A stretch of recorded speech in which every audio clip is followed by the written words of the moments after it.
that the first video I was doing, the net was a problem. But in case you are hearing me, just let me know. I just want to share a courtesy of one of my fans who told me, like, the lucky mom, why don't you share some of the challenges you faced while you were in Saudi Arabia as a housemaid? And you know, when my fans speak, they are the final. Nasike, hi. Do you get me now, my sister? Am I clear? I'm depending on you, Nasike Brenda. That is one of my favorite. Oh, wow, you are one of my favorite content creators from Uganda. I used to follow you when you were in Oman, and then when you went back to Saudi Arabia, I've been following you. I hope you are fine. So I just want to share the challenges I faced as a new housemaid in Saudi Arabia. You know, that is fine, Nasike. I will be doing more. I may want to talk with you. Maybe we can do a show together and you tell us how is life there in Saudi Arabia. So, one of my challenges was communication. You know, when I arrived there, I got my madam. They had already eaten dinner and they showed me where to shower. Then after that, she had to show me how to iron clothes. You know, I was so tired and expected that maybe I could rest, but it didn't work. So I had to start work at that time. Remember, I had traveled for 2 days. So I was so tired. I expected that maybe after shower I could sleep. I was given around 30 pieces of clothes and she told me to iron so she could use sign language.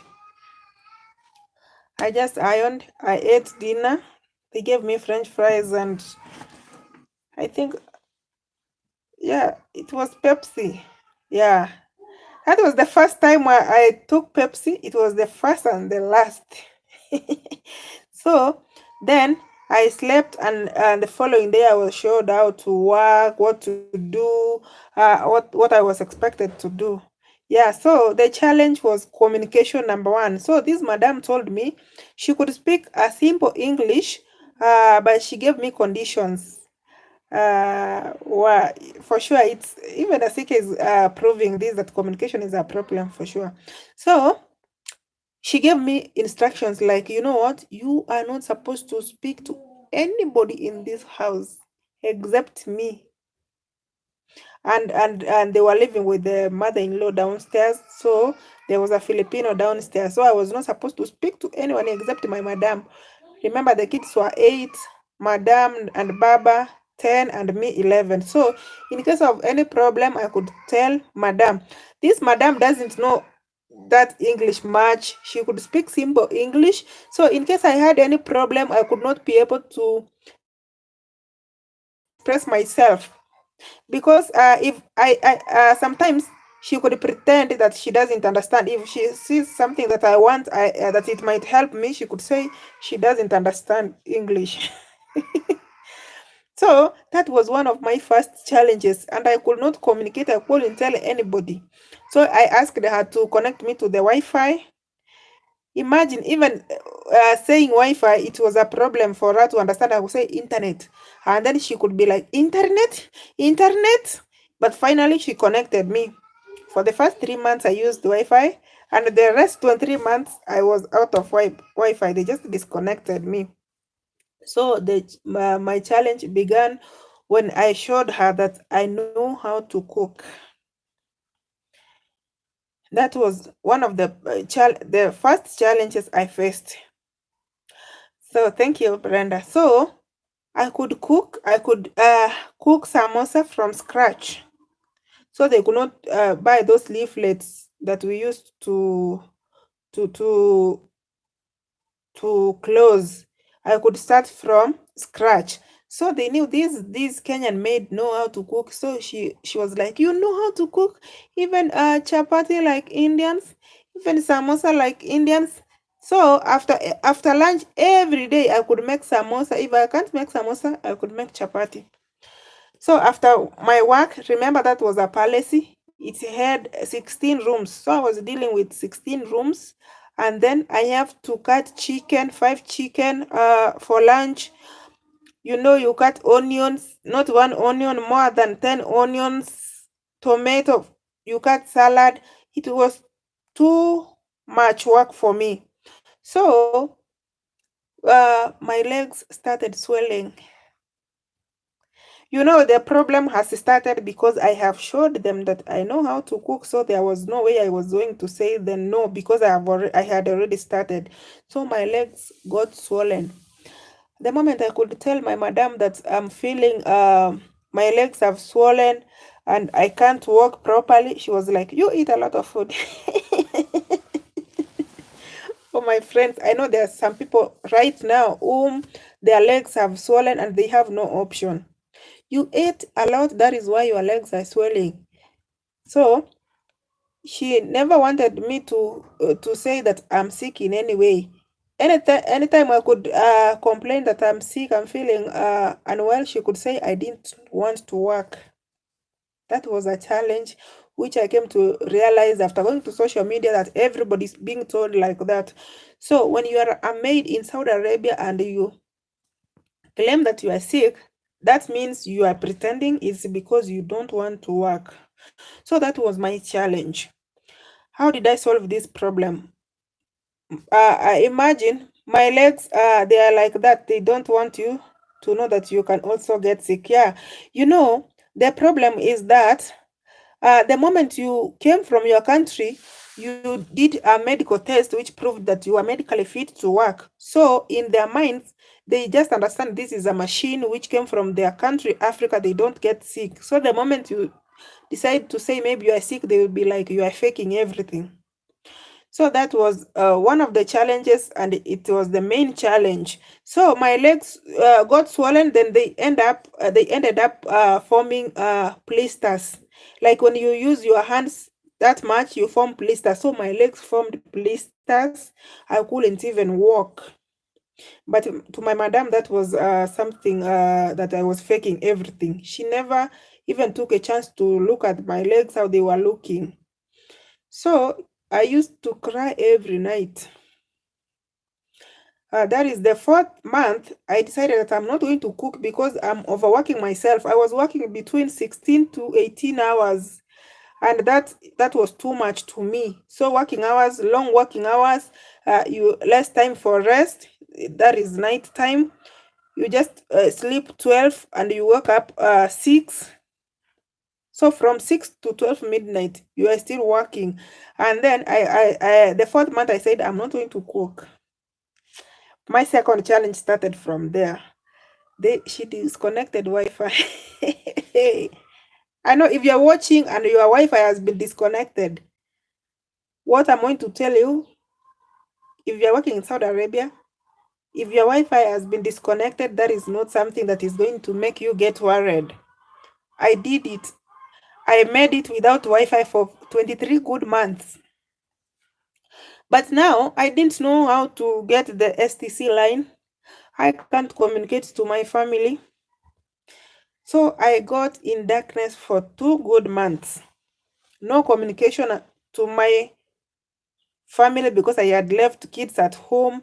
So she disconnected me, and the only thing I could do is to cry because I was not supposed to speak to anybody in that house. Not the kids, not the father, nothing, nobody. The work was really much. I get up 9 and sleep 12 midnight.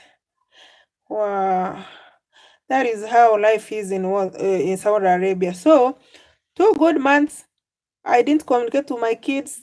The only thing I was doing is to cry. If there's a housemaid right now who is crying because she got disconnected from Wi-Fi, you need to learn how to pay your own bills.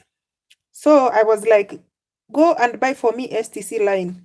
So one day I woke up and I started behaving like I am mad.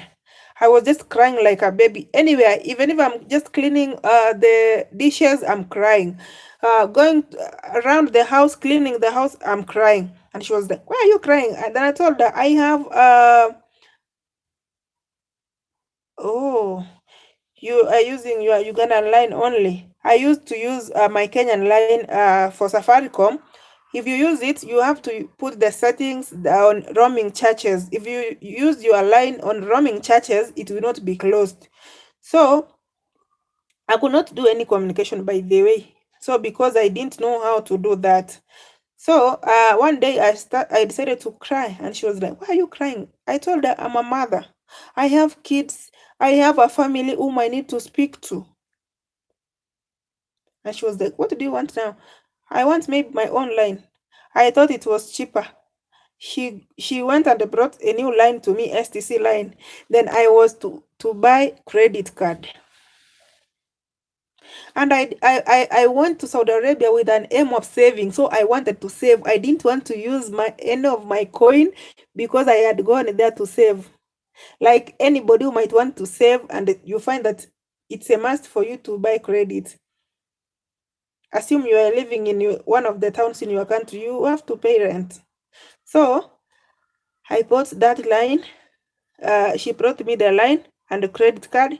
Then I had to do communication to my country. So that problem got solved, but it became so expensive. Every month you have to buy 105, 115. I have to use 115 to buy a credit of 100, which became so hard for me. So I had to do Google on cheaper Wi-Fi methods or cheaper internet methods. That is when I came across the line of Zain. There is a line for Zain only data. You can only buy for it. Sometimes it comes with offers between 250 to 300 reals. That line you can only use it. You can only use it for 3 months, but you can't make a call. So you only use it for data. So they give you 100 GB for that 3 months. So that line of Zain, it serviced me. I told Madam, this line of STC is very expensive. I want a line for Zain, which is for data only. So anything I could say, they could go and buy because they were using my money.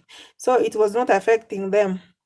So that was the challenge, but I got the solution. I decided to buy STC line, and when I found it has become expensive, I had to buy Zain line that used to service me for 3 months.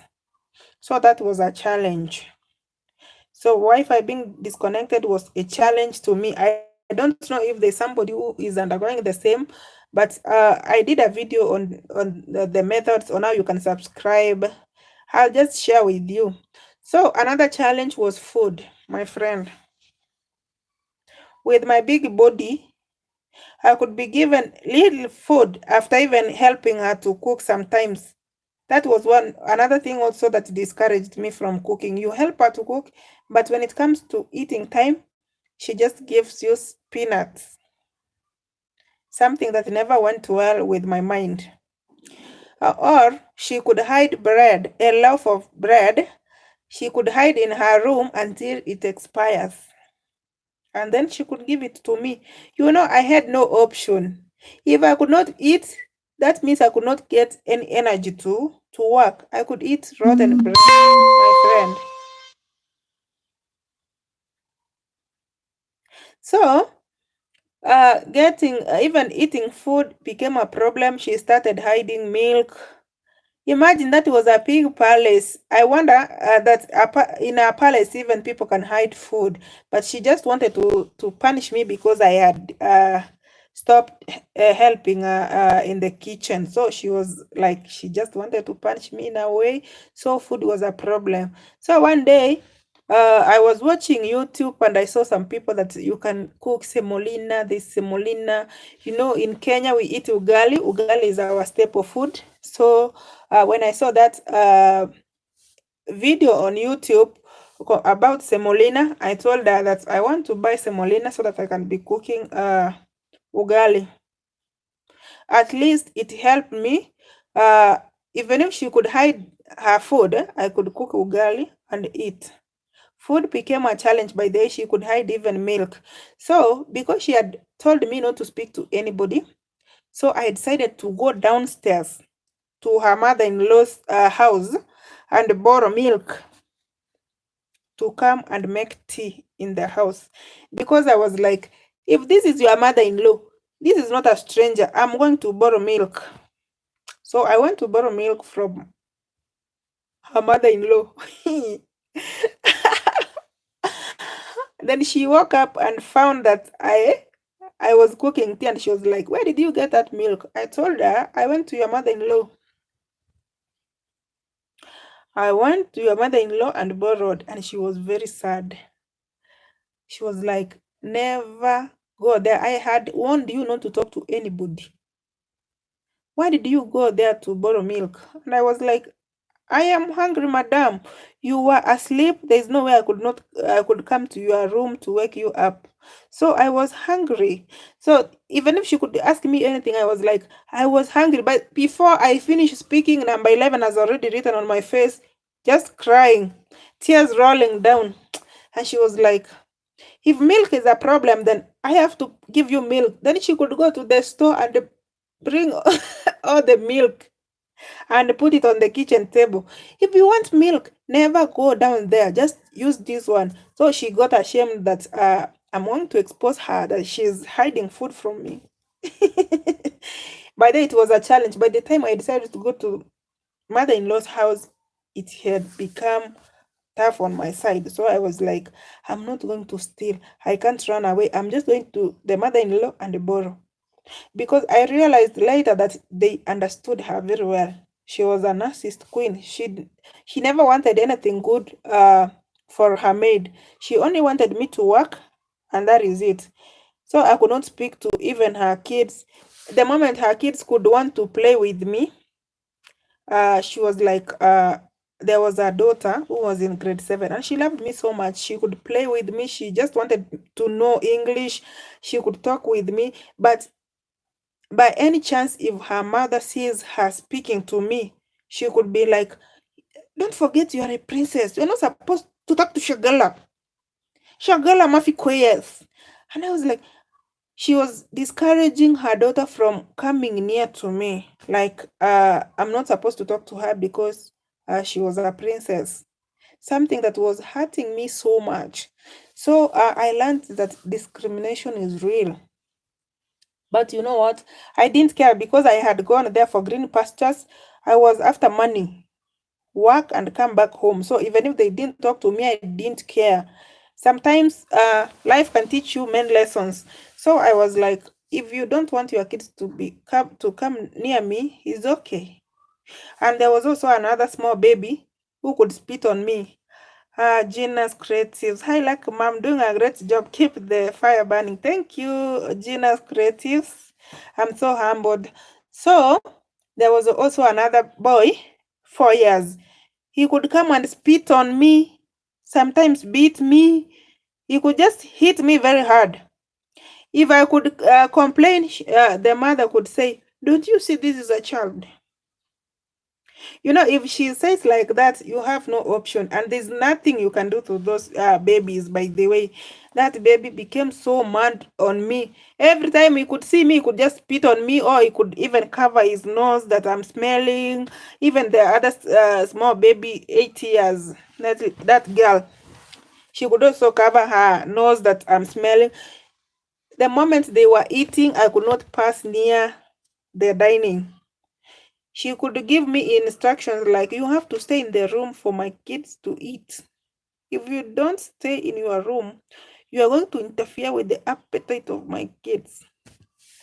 Hey, guys, that was another challenge. So I was being discriminated. I didn't have a peace of mind at all. But I was like, I have that don't care spirit that keeps me going. I think that is the only thing that made me strong. So sometimes also another challenge is smell. Oh, how could I forget that one? Smell. I was told to shower 3 times a day. My friends, I know there are some people who are being told like you are smelling and they are not happy. But smelling is just like a normal routine. Arabs believe that all African maids they smell. So I was being forced to shower 3 times a day. And sometimes when I was washing dishes at the sink, she could come with shampoo and give me, "No, go take shower and come back."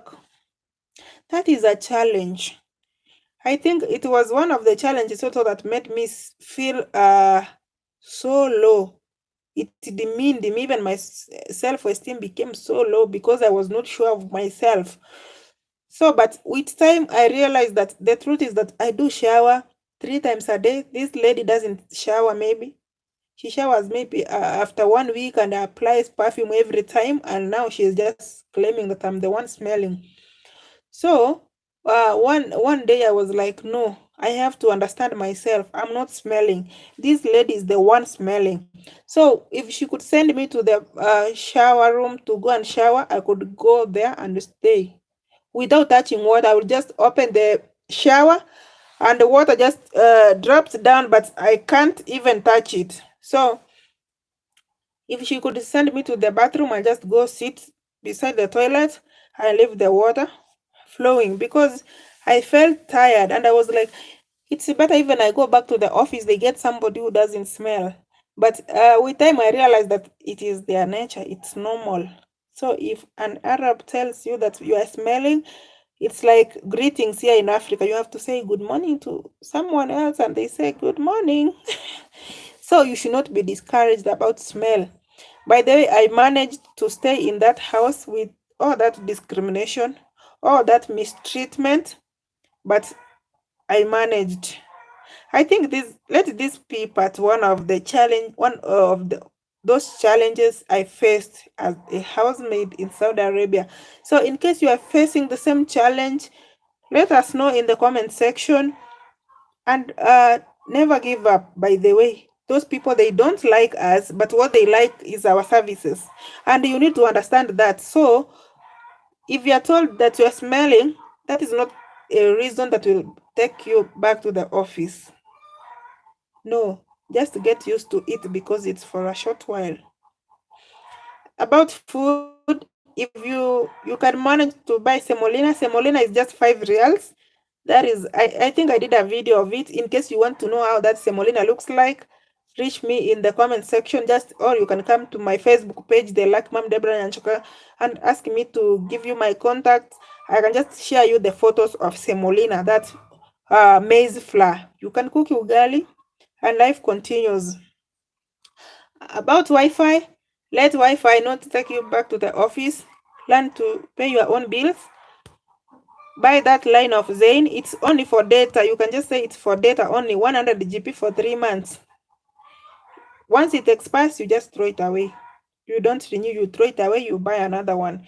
At least if you can stay there for 24 months, for 3 months, that means that you buy 6 times.